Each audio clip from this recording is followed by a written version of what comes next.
I just turned on the recording. Thank you, Brendan, for introducing yourself. I'm going to share my slides, hopefully, and still be able to see all things Zoom.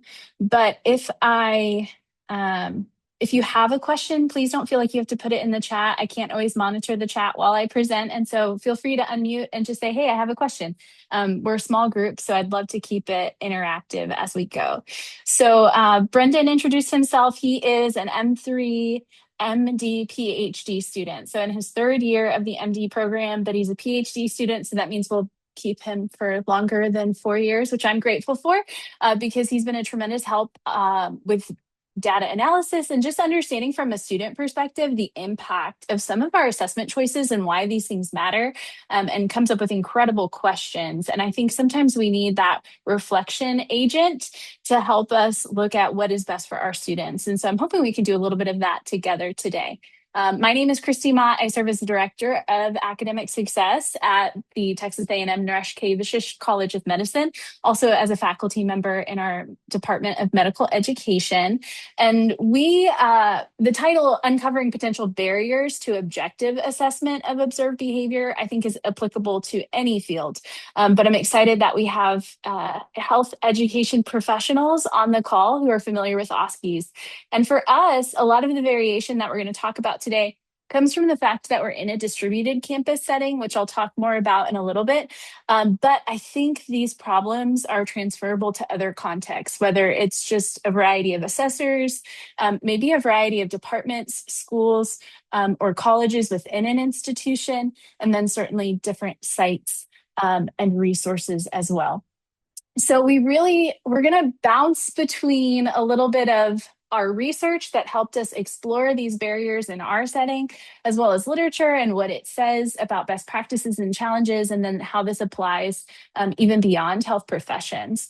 And so our initial question really was pretty simple. It was, when we are watching learners perform and we're assessing what they know, are we truly assessing what they know through what they can do? And does the score always reflect that accurately, which I think is the most interesting part of this discussion. So we'll look at that together. So as we go, just some session objectives for us. First, we'll understand OSCEs as one form of observable learning assessment. Again, a way to be able to watch somebody do a skill that they're expected to do. Second, we will discuss best practices and challenges for judging observable performance with consistency in our grading, and some things that get in the way of that.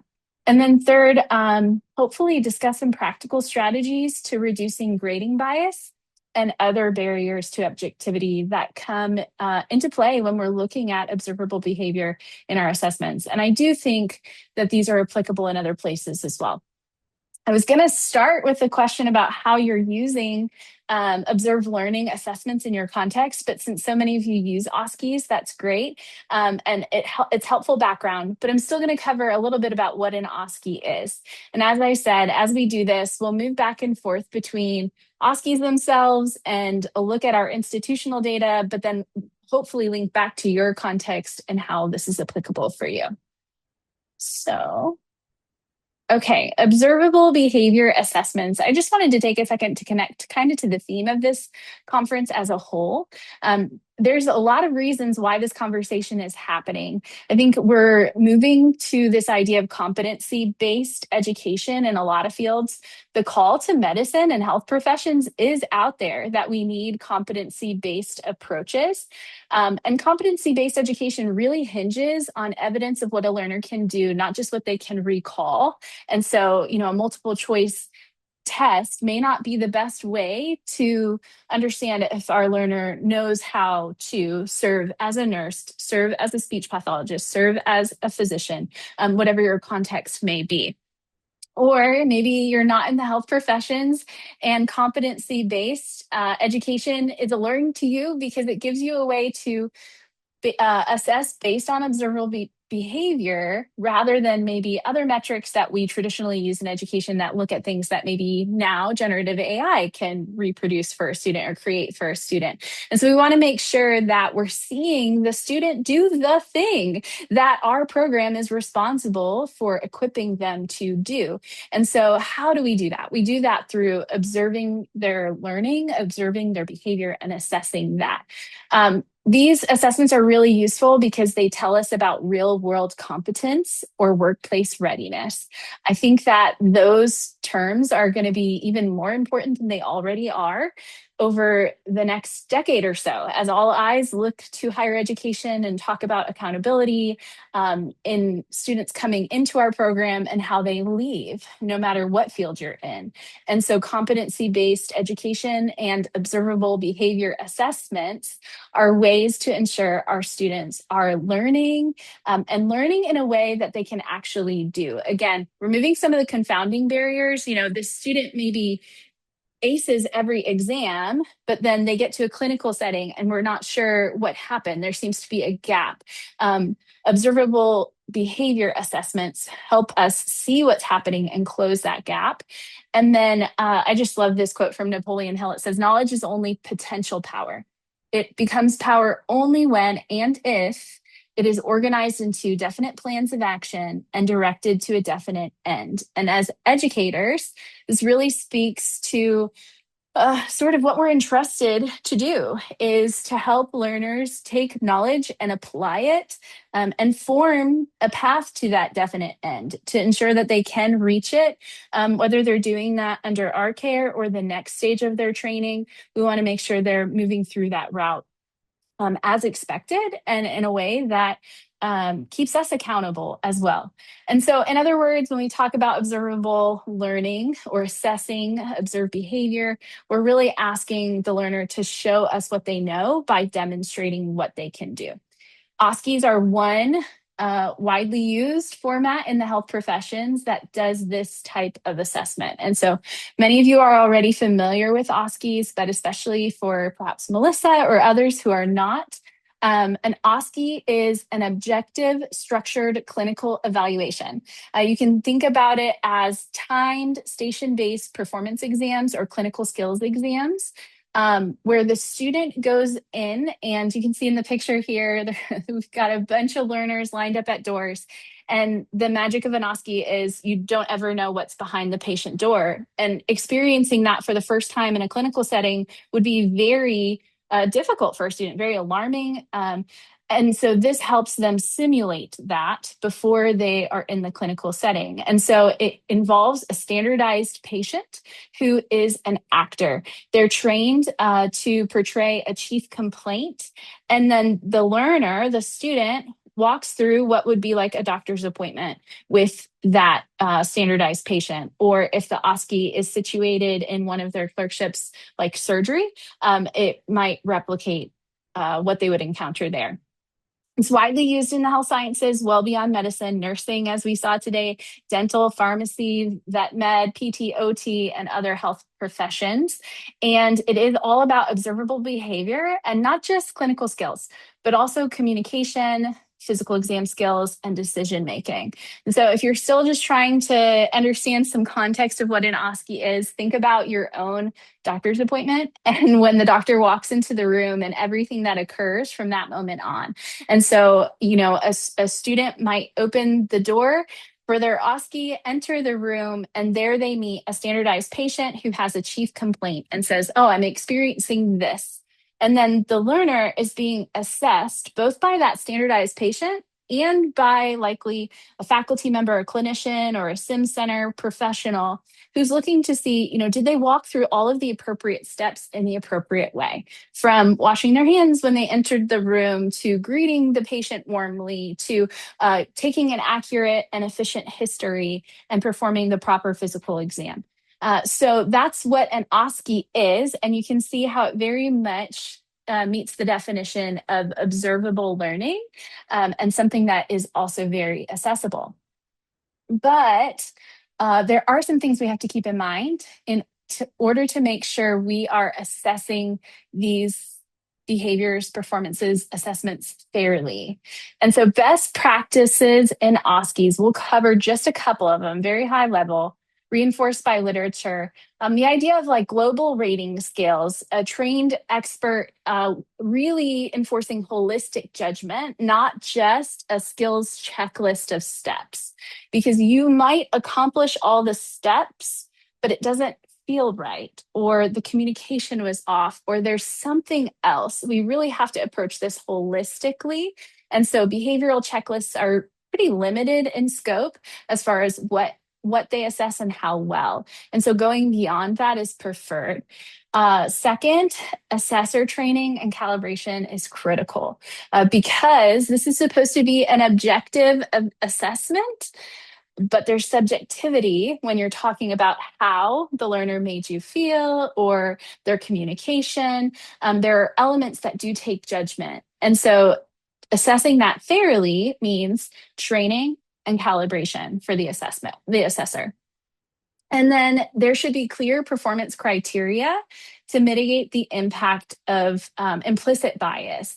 And so, for instance, if I come from the field of education, there's some pre-existing bias in the field of education that elementary educators are women.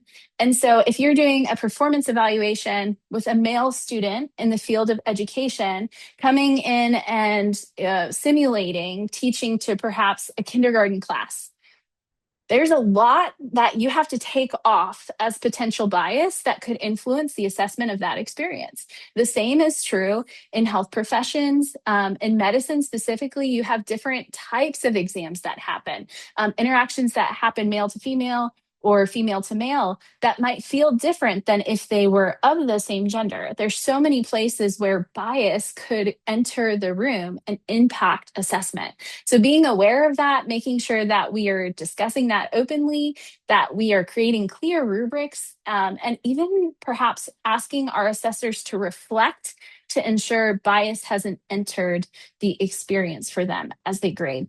And then the literature is clear that environment and timing factors can influence performance. And so being very mindful of that. Often in health professions, we're in a simulation center, and so we can control for a lot of these pieces. For us in our distributed setting, it comes a little more complicated. And then if you're assessing observed behavior, observed performance outside of medicine, again, perhaps teaching is a place where this happens frequently, you cannot always control what that class does or how a student acts or what else is happening that day. And so that can definitely be a confounding factor. You want to make sure that you're able to assess ability and maybe not these other factors that influence performance. There are also a lot of challenges. I've kind of hit on these with some of the best practices, but the big takeaway here is that assessing observable behavior requires good tools and consistent conditions. And that consistent conditions we can't always control, and so we have to be aware of that. Challenges can include standardization across multiple sites, differences in resources, space, personnel, differences in your standardized patient, in their training that they had or the amount of experience that they've had, the way that they convey a chief complaint. If they do so very accurately, very dramatically, there can be a wide spectrum of experiences there. Timing discrepancies, and this will underpin a lot of the questions that we asked with our own data about, does it make a difference if you're taking your assessment early in the day or early in the week? Because these assessments are done one-on-one, one standardized patient to one student, and then that standardized patient is going to do it again and again and again all day long. And in our context, with a class of 160 or 200 students, that's going to take multiple days and multiple standardized patients to make that occur. And so timing can play a role. And then student efficacy and perceived inequities. These are some of those confounding factors. You want to make sure that you're able to truly assess student ability, not lack of confidence, because an assessment like this could feel awkward. And so making sure that we have a way to kind of regulate when a student is just uncomfortable because it's the simulation, or because they feel like they're role playing and that's unnatural to them, or maybe they have a lack of trust in your assessment, or that this type of assessment is even worthwhile. It's not unusual to hear an attitude like, oh, I know, but when I get to the clinics, it will be different. And so ensuring that those things are not becoming confounding variables in our assessment. So this is kind of the background of what OSCEs are, just some high-level best practices and some common challenges that have been assessed pretty well through the literature.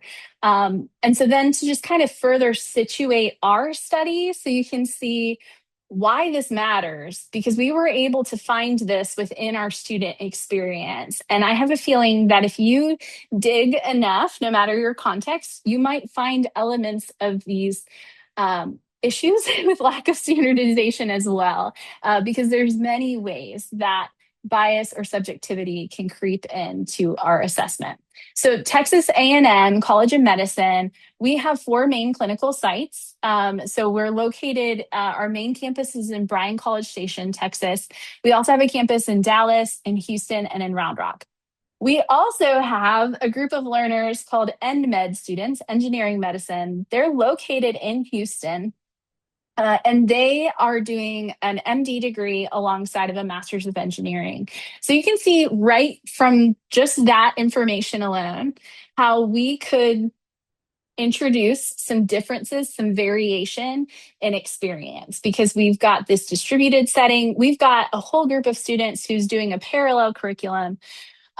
Then to just kind of further complicate things, all of our med track students who are not en med start in Bryan College Station. They do their first year there. Starting at the second year, Round Rock and Dallas students will move to their clinical campus. Willowbrook is in our Houston site setting. It's a site for our Houston campus. Our Willowbrook students will move a whole semester later. So we have some students who are moving second year, some students who are moving a whole semester later, and then our BCS students who don't move at all, but do a completely different type of clinical year than the students at the other sites. Instead of doing 6 and 8 week rotations, 6 weeks of family medicine and then an OSCE at the end, and then 6 weeks of psychiatry and an OSCE at the end, they're in a longitudinal integrated clerkship model. That means they're doing all the clerkships all year. In the morning, they might be in a family medicine clinic, and in the afternoon, they might be in their surgery rotation. And their OSCE for all of their clerkships comes at the end of their 3rd year. This is why asking the question, the research question you'll see on the next slide, was so important, because there are plenty of opportunities for variation within just our context. These are things we can't control right now. We're reliant on our clinical partners. This is the experience based on our infrastructure. And so instead, it's important that we look and say, okay, are our assessment methods as objective as they should be, as consistent as they should be? If you wanted to make this even more complicated, if you have a background in health professions, you know that oftentimes your assessors are assessing other learners, perhaps graduate medical students in our case, residents, or maybe multiple medical schools at the same time. So plenty of opportunity for variation and difference. So our research question was, what, if any, it's kind of simplified because we had multiple studies, but what, if any, variability exists in the OSCE assessments administered at our institution, given our distributed campus and our resource limited context, and exploring just the places we know that those resource limitations do exist.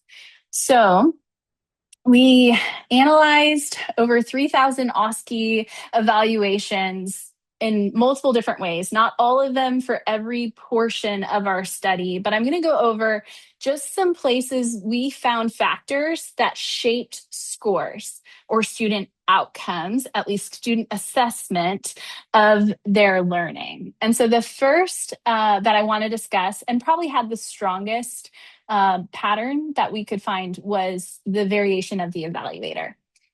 So I won't go deep into the research because I want to stay high level and how this is practical for us. But basically, we compared standardized patient evaluators to other standardized patient evaluators. And so within three OSCEs, you see POM 1, that's a course, midpoint, final, and POM 2, midpoint. We combined that. We had a total of 777 encounters we were looking at and 35 different evaluators, SPs, all using the same grading scales across all of those evaluations.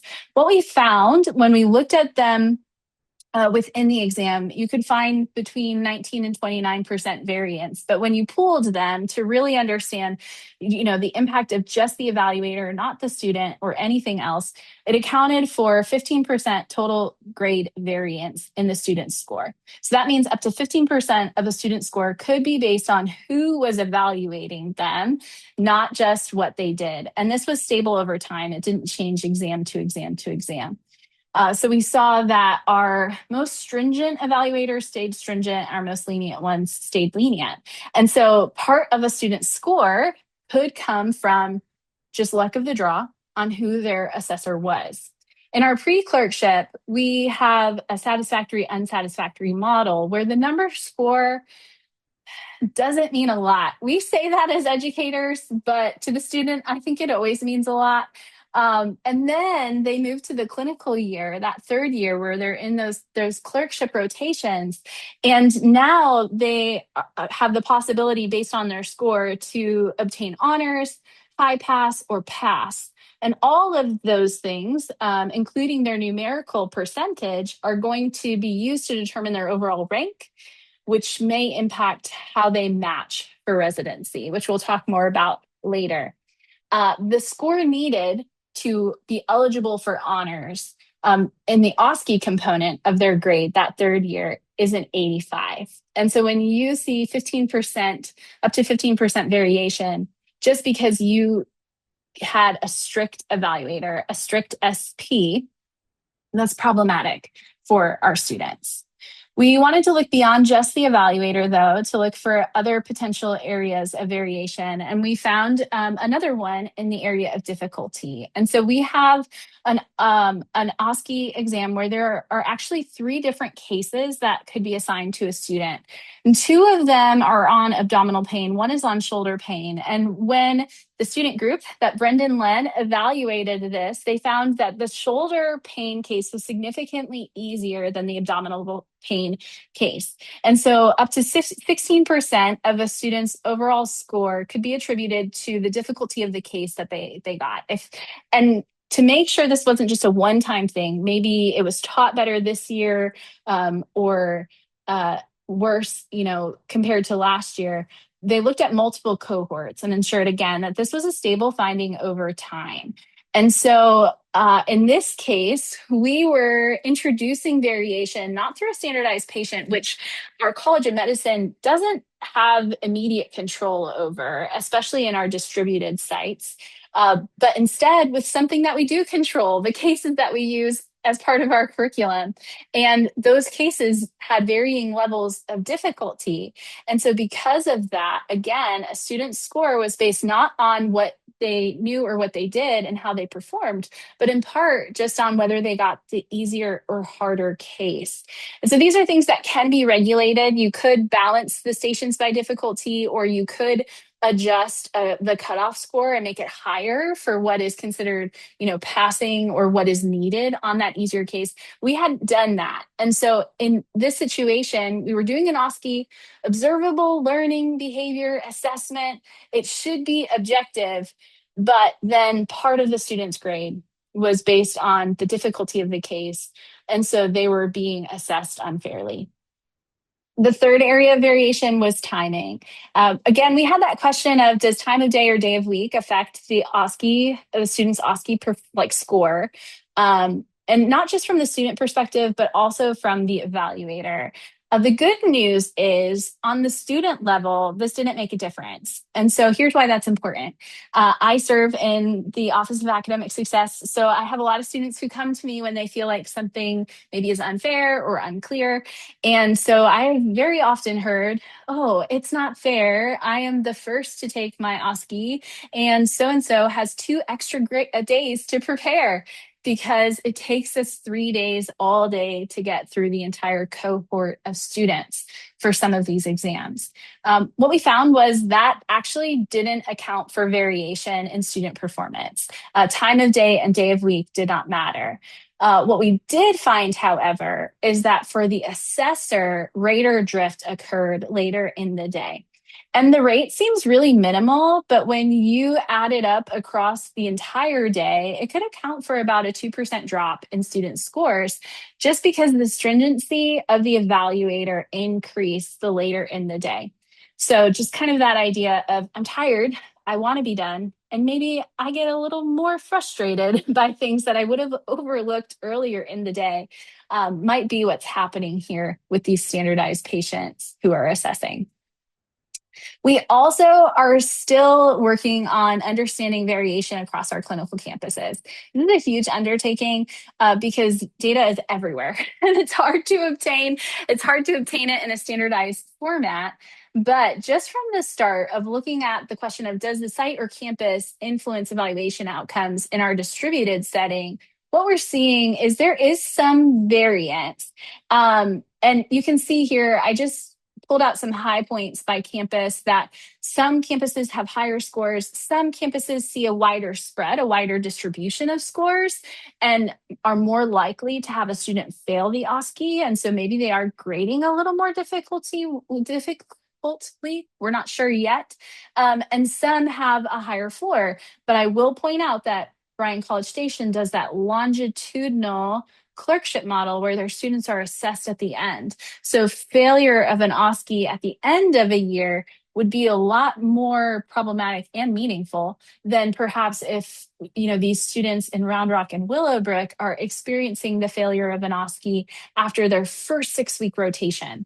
They do get an attempt to repeat it. And so hopefully they do so successfully. They'd learn from that, and then they would have no problems in the remainder of their rotations. And so this higher floor factor and failure being very rare in Bryan College Station it is not a negative thing. It's probably the right thing. I'm glad to see it as a student success person, where some of the differences we're seeing in other places may be areas to investigate. What's important here is rather than seeing truly campus to campus variation, we're probably seeing more clerkship to clerkship variation. And so some of this might be environment, culture, resources, and just attitude towards assessment. If you've graded yourself and talked to other educators, you might have a different perspective on grading than another educator does. Some look at it as an opportunity to give robust constructive feedback. And if there's not areas for the student to improve, then do they even need me teaching them? And so that might mean that they're giving a lot of feedback, which is a good thing. They might also grade more strictly than someone else who says, you know what, I just want my students to learn. I want everybody to do well because I don't want a bad grade to be the barrier. I'll still give a lot of feedback, but I'm also going to give them glowing marks wherever I can. And sometimes it's just an approach between a department, a clerkship who says, hey, our OSCEs, really students should be passing these. We shouldn't have any problems with that. And so it's just kind of this expectation that could be problematic if that existed. And so these are areas, finding these areas of variation really provide us opportunities to lean in with our CQI team to say, okay, are there areas of program evaluation that need to occur? So we can understand kind of the underlying factor that's at work here.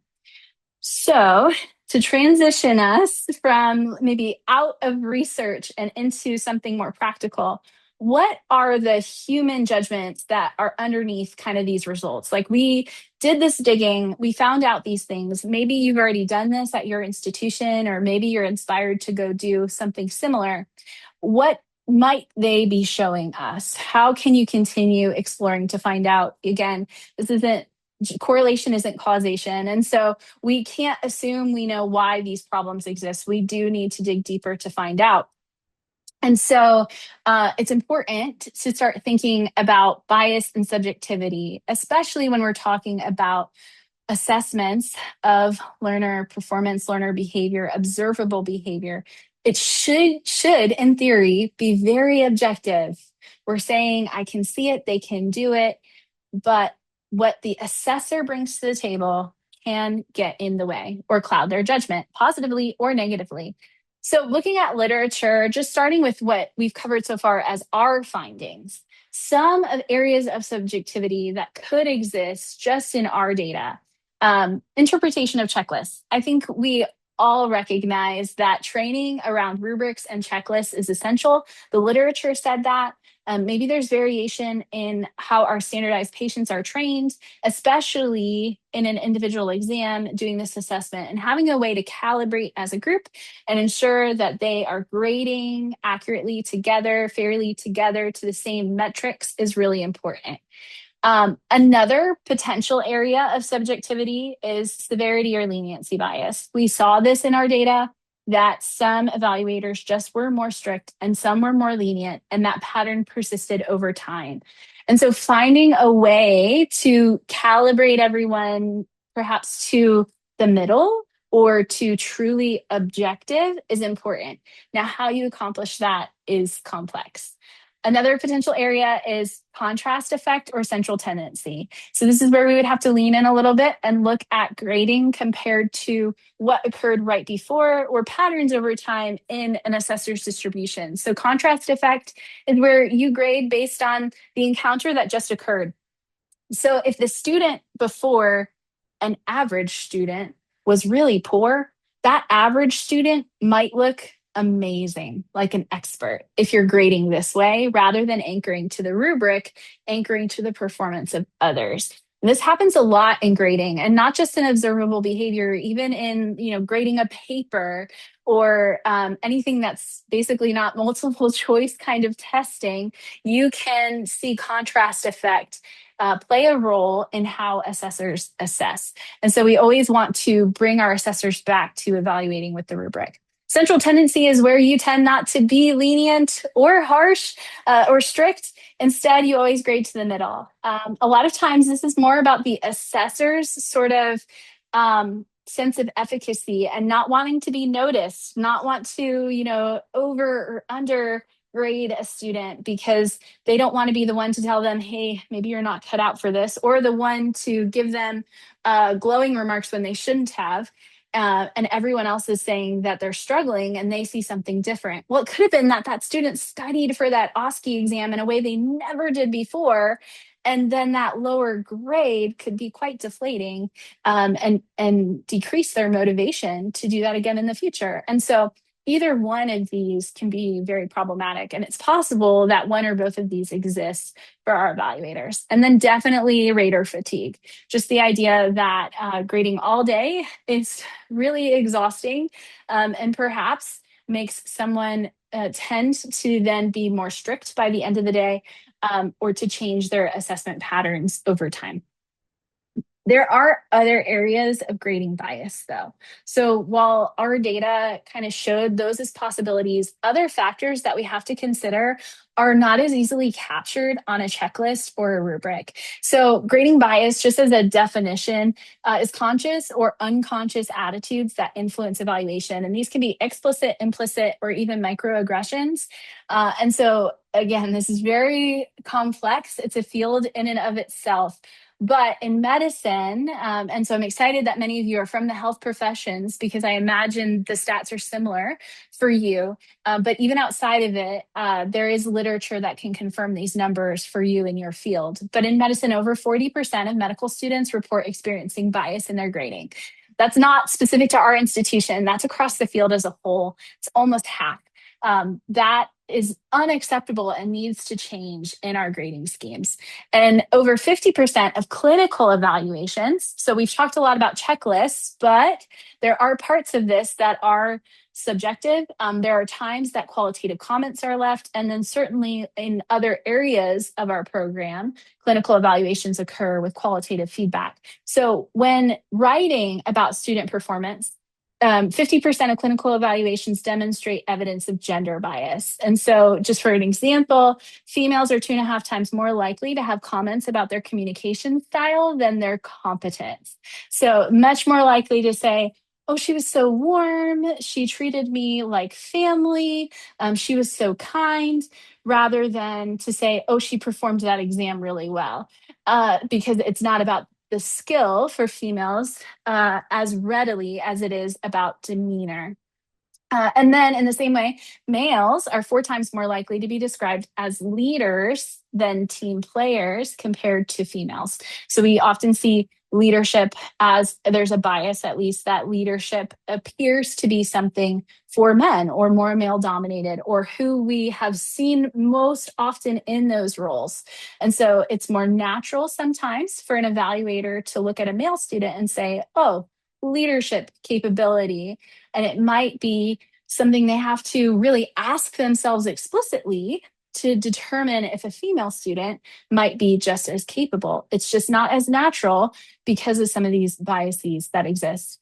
The impacts of this are far reaching. Again, I alluded to some of student learning. It can decrease motivation, reframe their self-concept or their efficacy. It can lead to mental health concerns, especially if there's a mismatch between, I was rotating with someone else of a different gender, let's say, and their evaluations compared to mine. And then even they would say that I performed better on X, but their evaluations reflect.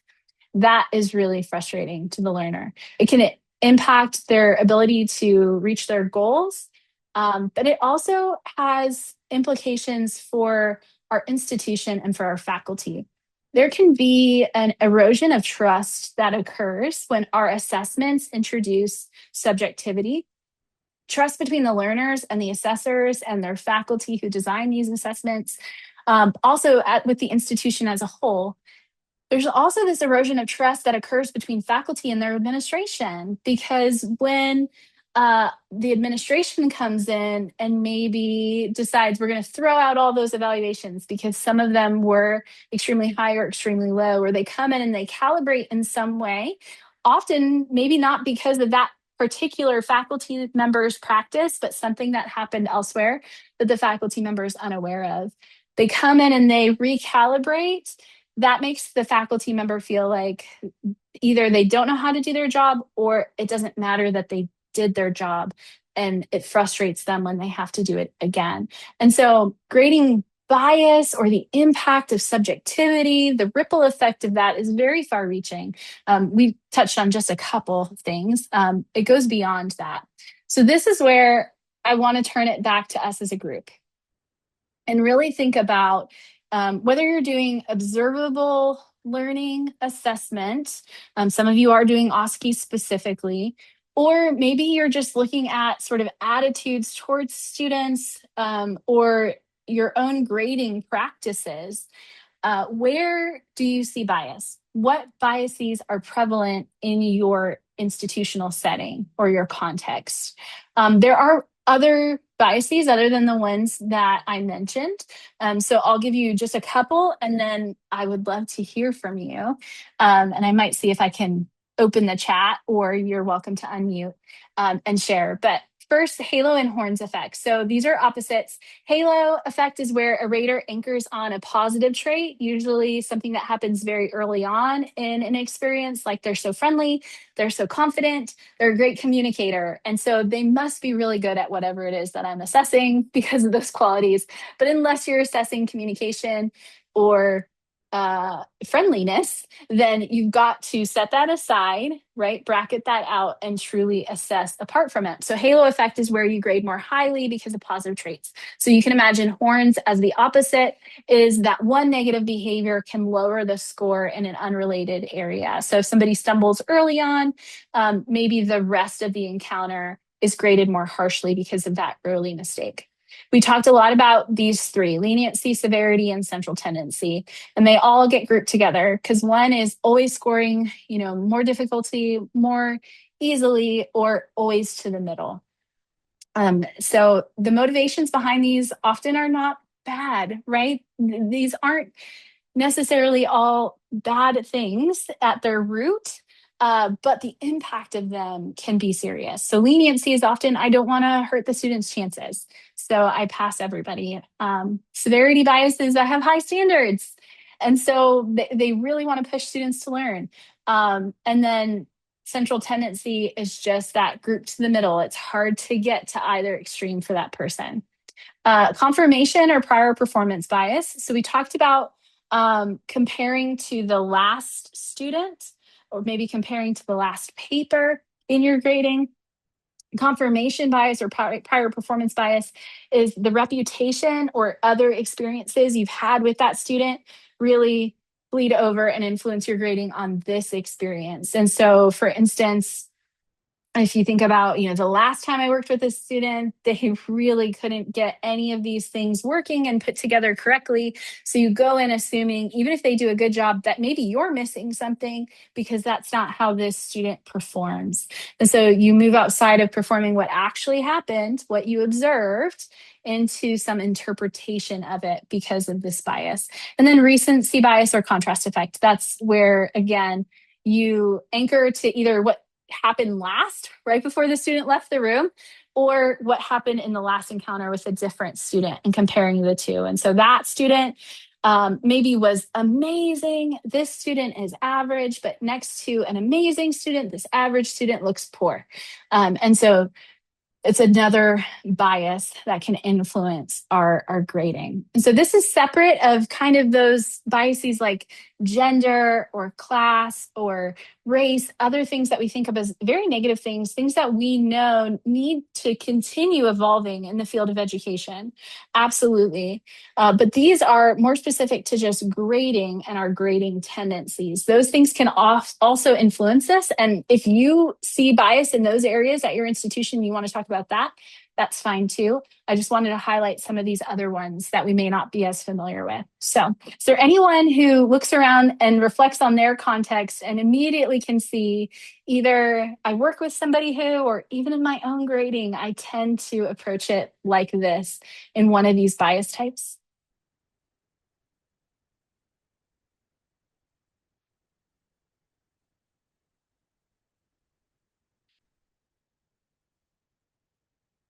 And I do have my chat open. So if you're more comfortable throwing something there, that is okay.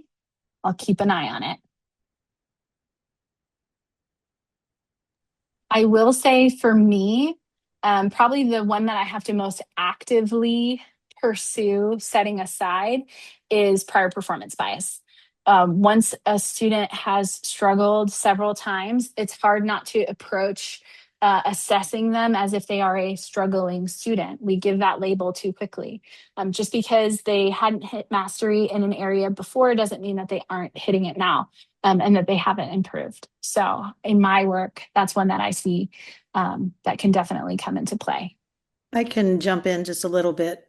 Sure. We are a new program, and I came to your session to learn how to not mess up the OSCE because we will give those for the first time in August.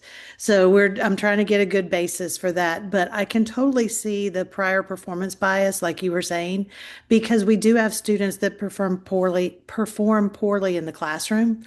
That doesn't mean they're going to perform poorly on a clinical evaluation. So I think that there's a lot of that because there's already discussion with faculty members. How is this person going to do when we send them out? Mhm. So I can totally see that as a bias. Mhm. Absolutely. And sometimes we don't know how to document what we're seeing. And so then something like this becomes documentable, and it's easy to maybe slide it in there, but not appropriate if that's not what we're observing in that setting. I love that you're thinking about that proactively. I will tell you, in our experience, too, we were having our learning community leaders who are physicians be some of the assessors for things like this. And what we found is we had to have a learning community leader assess a different learning communities leaders group. They couldn't assess their own students because they were too lenient. They know these students, or they could have been too harsh because they know they're struggling other places, but usually it leaned on the too lenient side of things. And so we had to switch our assessment practices and have them assess a different group of students that is not theirs, because they follow these students longitudinally and develop close relationships with them, which is what we want. But that means that is not a fair place for them to also be an evaluator. So something that you That's a might great consider. comment because that's what we're experiencing that right now. We're very close to these students that we just took, and it's a big deal for us because we're brand new. We want to have those Mhm, relationships, but that's a great idea to have community leaders do the mhm, assessing. Thanks. mhm. Yes, absolutely. All right. We will keep going and just talk about just some practical things. We've got, I don't want to go more than 5 minutes, so we can just open it up for questions and discussion. So, just quickly, some practical ways to mitigate grading bias. So, if you're thinking, okay, maybe this exists, if I go find out that it does, what do I do about it? Some of these things might be worth considering. So, always appraise your rubrics and link to good examples. Here is what full credit looks like. Here's an example of it as you're training your evaluators. But look at your rubrics often and ask, are they catching what they should catch? And a lot of times, the best way to determine that is actually to look at that rubric and how it performed, and then look at the next series of assessments. And did they like, did you have to score students down for something that could have been rectified earlier, but maybe wasn't on the rubric and should have been? Or the metrics on the rubric weren't quite right. And so rubric appraisal is incredibly important when we're thinking about assessing our students objectively. Blind grading. This is difficult in an OSCE. And so there are some strategies that come to mind when I was reflecting on this, but normally you see blind grading when you're grading like in Canvas or something. You can turn off identity and not see the student that submitted. That is really just good practice. I don't think educators do that enough to cover up, the name of who this belonged to and just grade. With something like these OSCE exams, it might mean that you have somebody who is separately just listening to the recording and they're not watching what's happening. And of course, somebody also needs to watch what happens because 75% of communication is nonverbal. This is far beyond just what is said, but also what is done. But it might be helpful to have somebody who is assessing, just listening, not knowing who the student is, and just giving feedback from what they hear. Also, this is an area that an AI tool could be trained, and they could do this even with video and audio. And there are tools like that that already exist and then don't come in with that prior performance bias for the student now. Other bias in AI use we know is very real and has to be checked as well. And so making sure that it's not trained based on presuppositions like I said in the field of teacher education, you're teaching younger students, you must be a female. And so making sure that bias doesn't translate to the grading that occurs with that tool. And maybe that tool doesn't do all the grading, but it just spot checks your grades, which is actually my last point is the peer review.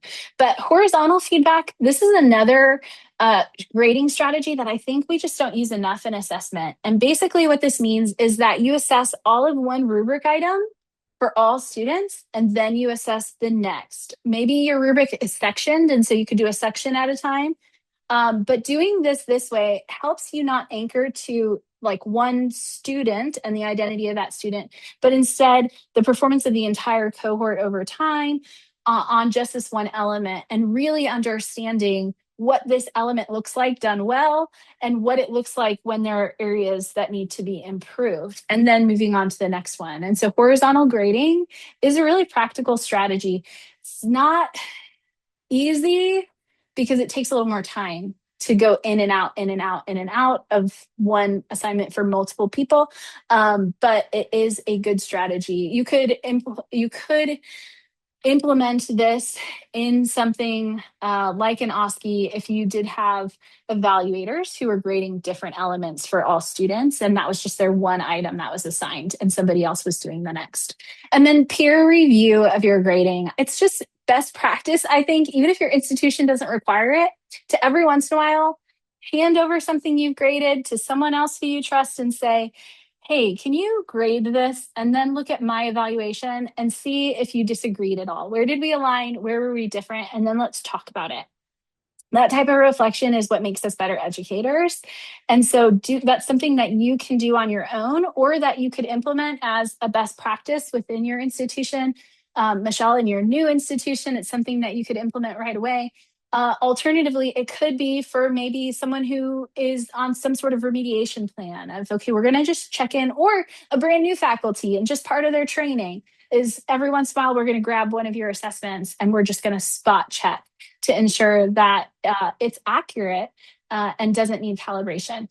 Also, that reflection I alluded to with a peer, develops like a community of practice where you can be doing that over time in other areas, which is a good thing. Again, you can use AI tools for this. AI can help foster reflexive thinking, not at the start of the activity or assignment, as we heard in the plenary speakers talk, but later on, we're asking it, give it some examples of your feedback and ask it, am I being fair? Is there any influence of bias? Do I have blind spots?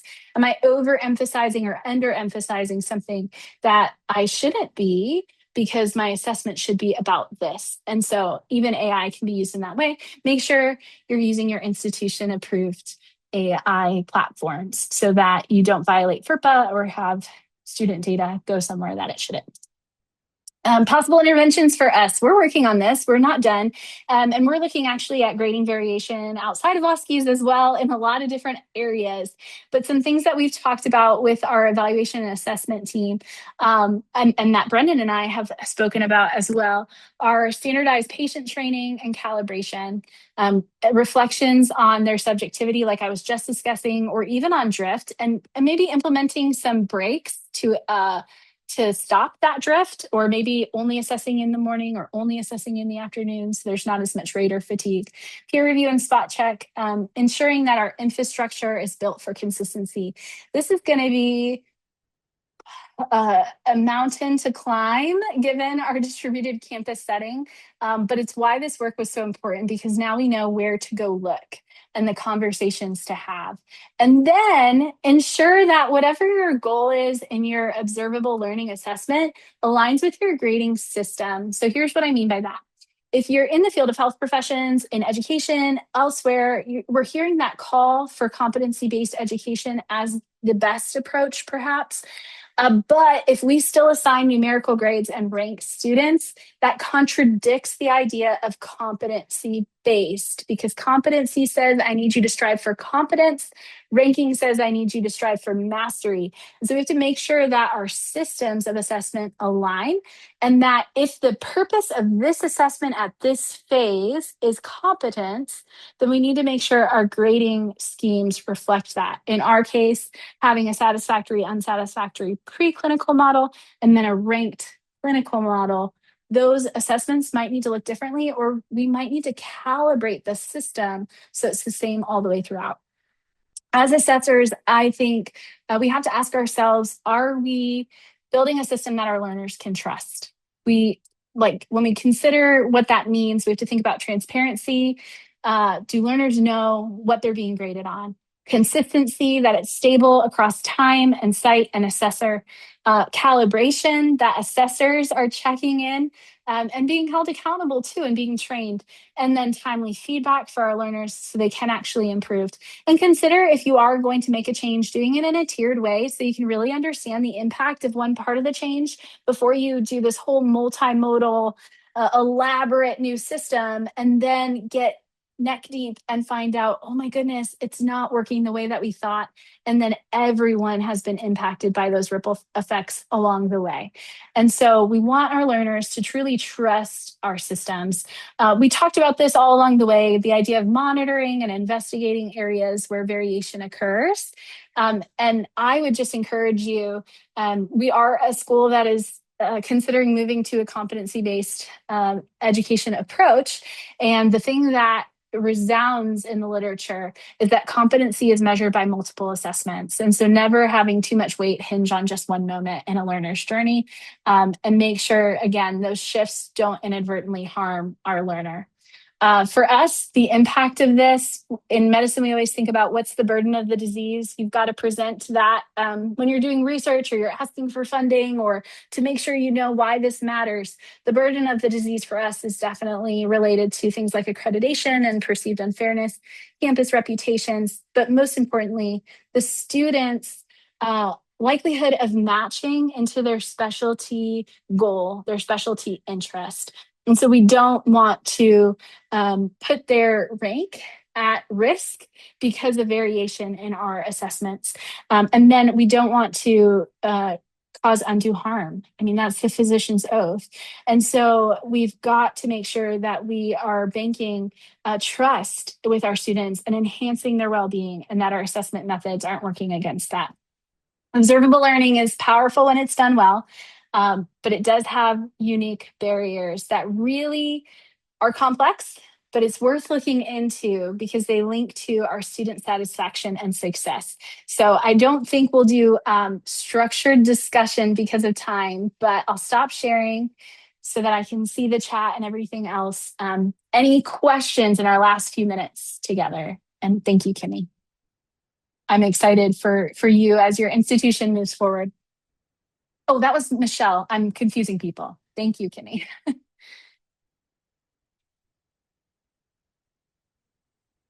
I share the slides and the recorded lecture? Yes, it is recorded, and then I will make sure they have my slides as well. I'm not sure if there's a way that I can upload them, but I can definitely email them, and then they'll be part of this.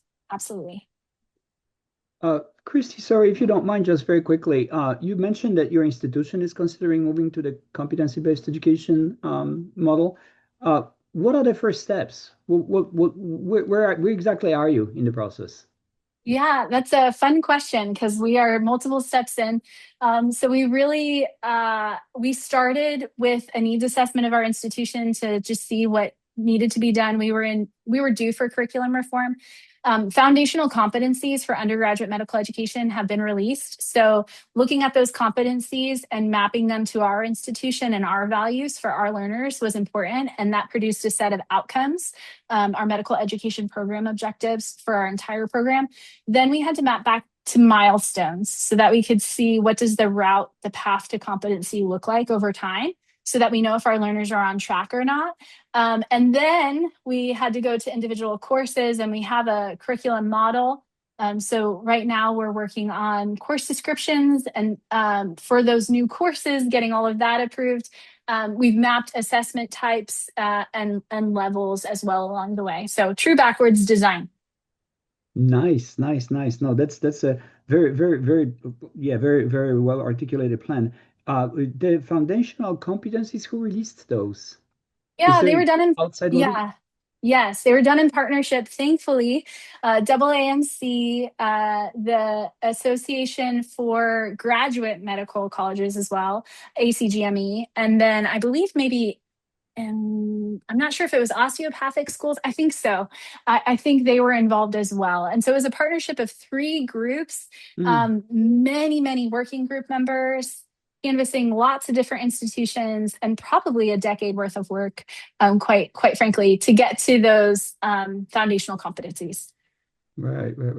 Excellent. Excellent work. Thank you so much. Great Yes. presentation. Really appreciate this. Yeah. Thank you. Thank you. Thank you so much, and great questions. All right. Thank you so much, everybody. I hope you enjoy the rest of the conference. Please don't hesitate to reach out. My email address is in the slides. So when you have a copy of that, always welcome to reach out. I'd love to brainstorm together.